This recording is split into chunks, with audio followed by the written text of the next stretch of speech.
10 محرم کی رات امام حسین علیہ السلام اپنے تمام ساتھیوں کو صبح شہید ہونے والوں کے نام بتا رہے تھے۔ سب سے پہلے عباس کا نام لیا اور فرمایا، اے عباس، کل تم شہید ہو جاؤ گے۔ پھر علی اکبر کا نام لیا، پھر اون و محمد کے نام لیے۔ رفتہ رفتہ ایک ایک کے نام لیتے رہے۔ شہزادہ قاسم منتظر تھے کہ میرے چچا حسین میرا بھی نام لیں گے۔ بالآخر آپ اٹھ کے فرماتے ہیں، اے میرے چچا حسین، کیا کل شہید ہونے والوں میں میرا نام نہیں؟ امام حسین علیہ السلام نے مسکرا کے فرمایا، اے قاسم، موت تمہارے لیے کیا اہمیت رکھتی ہے؟ شہزادہ قاسم نے فرمایا، اے چاچا جان، اگر آپ کے قدموں پہ قربان ہونے کا نام موت ہے تو میرے نزدیک شہد سے بھی زیادہ میٹھی ہے۔ امام حسین نے شہزادہ قاسم کے سر کو چوما اور فرمایا، کل شہید ہونے والوں میں تمہارا نام بھی ہے اور علی اصغر کا نام بھی ہے۔ شہزادہ قاسم تڑپ اٹھے اور فرمانے لگے، اے میرے چچا، کیا یہ ظالم خیام کے اندر آ جائیں گے؟ امام حسین اپنی آنکھیں نم کر کے فرماتے ہیں، اے قاسم،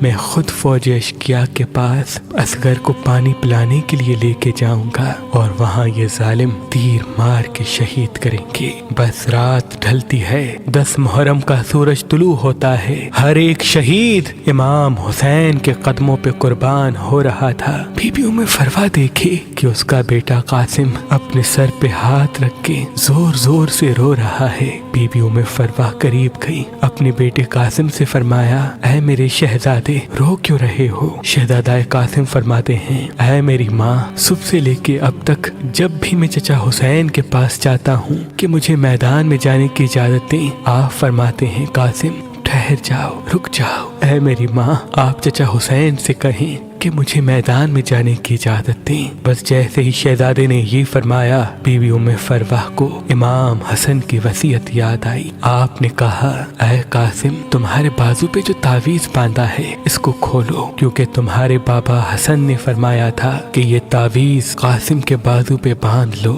اور ان قریب ایک وقت ایسا آئے گا جب میرا بھائی حسین غریب ہو جائے گا، تب یہ تعویذ کھول کے میرے بھائی کو دینا اور یہ کہنا کہ میری طرف سے قاسم کی قربانی قبول کرے۔ بس جیسے ہی شہزادہ قاسم نے تعویذ کھولا، اس میں امام حسن کی وصیت تھی، اس کو پڑھا اور دوڑتے ہوئے اپنے چچا حسین کے پاس آیا اور فرمایا، اے میرے چچا حسین، میرے بابا نے آپ کے لیے کچھ لکھا ہے۔ امام حسین نے اپنے بھائی کے تعویذ کو آنکھوں پہ رکھا، چوما اور پڑھا۔ اس میں تحریر تھا، اے میرے بھائی حسین، میں نے بچپن میں سنا تھا کہ ہماری ماں وقت آخر ہمارے بابا علی سے فرما رہی تھی کہ میں نے اللہ کے رسول سے سنا کہ ہمارا بچہ حسین 3 دن کا بھوکا پیاسا کر کے کربلا کے میدان میں شہید کیا جائے گا۔ اس وقت نہ اللہ کے رسول ہوں گے، نہ میں فاطمہ، نہ علی تم، نہ حسن ہوگا۔ میرا غریب حسین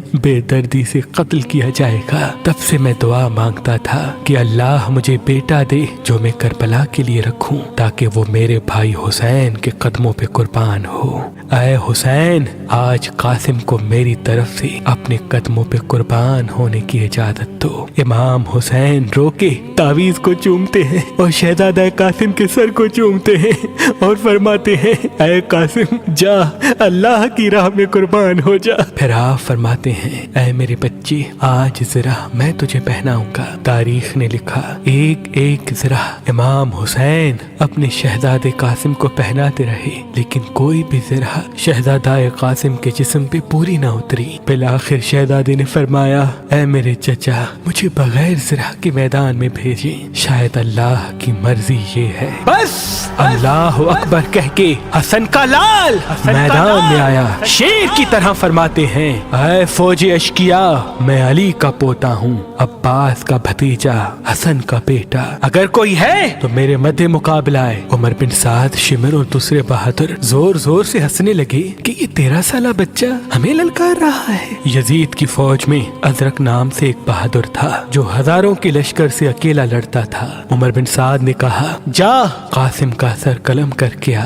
وہ ہنس کے کہتا ہے کہ اس بچے سے میرا کیا مقابلہ، اس کے لیے تو میرا بیٹا ہی کافی ہے۔ تاریخ نے لکھا اس کا بیٹا گیا، شہزادہ قاسم نے ایک ہی وار میں اس کو فنار کر دیا۔ وہ حیران ہو کے دوسرے بیٹے کو بھیجتا ہے، وہ بھی فنار ہوا، تیسرا بیٹا بھی فنار ہوا۔ جب اس کے سارے بیٹے مارے گئے، وہ ازرق میدان میں آتا ہے اور جیسے ہی پہلا وار کرتا ہے، شہزادہ قاسم نے یا علی کہہ کے ایک ضرب ماری، وہ زمین پہ گر کے تڑپنے لگا۔ عمر بن سعد نے کہا یہ علی کا لال ہے، جاؤ سب مل کے حملہ کرو۔ بس ایک 13 سال کا بچہ اور ہزاروں کی فوج نے مل کے حملہ کیا۔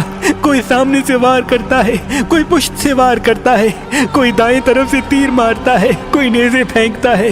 بس ایک گرز شہزادے کے سر پہ لگا۔ شہزادہ گھوڑے کی ریت سے زمین پہ آیا اور آواز دی چچا حسین میری مدد فرمائے۔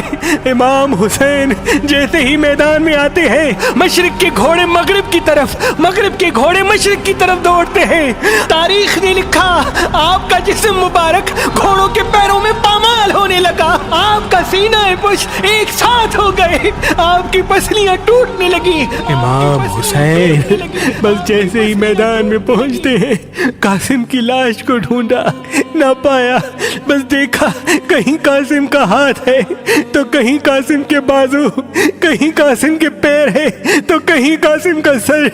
اپنی ابا میں اپنے بھائی حسن کی نشانی کو چنتے ہیں، بس جیسے ایک باغبان پھول چنتا ہے، ایسے امام حسین نے شہزادہ قاسم کی لاش کو کربلا کی زمین سے چنا، گٹھڑی باندھی اور خیموں کی طرف بڑھنے لگے۔ اور وہاں بی بی ام فرواہ خیمے میں منتظر تھی کہ عنقریب میرے بیٹے کی لاش خیمے میں آئے گی۔ جیسے ہی امام حسین آئے، بی بی ام فرواہ نے پوچھا اے میرے بھائی، میرے بچے کی لاش کہاں ہے؟ امام حسین نے گٹھڑی کو بی بی ام فرواہ کے سامنے رکھا اور کھولا۔ بی بی سر کو پیٹ کے کہتی ہے اے میرے غریب قاسم، تو نے اپنی ماں کا حق ادا کر دیا، مجھے بی بی فاطمہ کے سامنے سرخرو کر دیا۔ بس اس لاش کے ٹکڑوں کو بی بی ہاتھ لگاتی ہے اور شہزادہ قاسم کے جسم پہ جو کرتا پہنا تھا اس کو ٹکڑوں سے الگ کر کے اپنے پاس رکھتی ہے۔ امام حسین پوچھتے ہیں اے بی بی یہ کیا کر رہی ہیں؟ بی بی ام فرواہ رو کے کہتی ہے اے حسین، اب جب میں مدینے جاؤں گی تو حسن کی قبر پہ یہ کرتا رکھوں گی اور کہوں گی کہ اے میرے آقا حسن، آپ کے لال قاسم نے کس طرح سے آپ کی وصیت پہ عمل کیا ہے۔ سلام ہو شہزادہ قاسم پر، سلام ہو بی بی ام فرواہ پر، سلام ہو کربلا کے تمام شہیدوں پر۔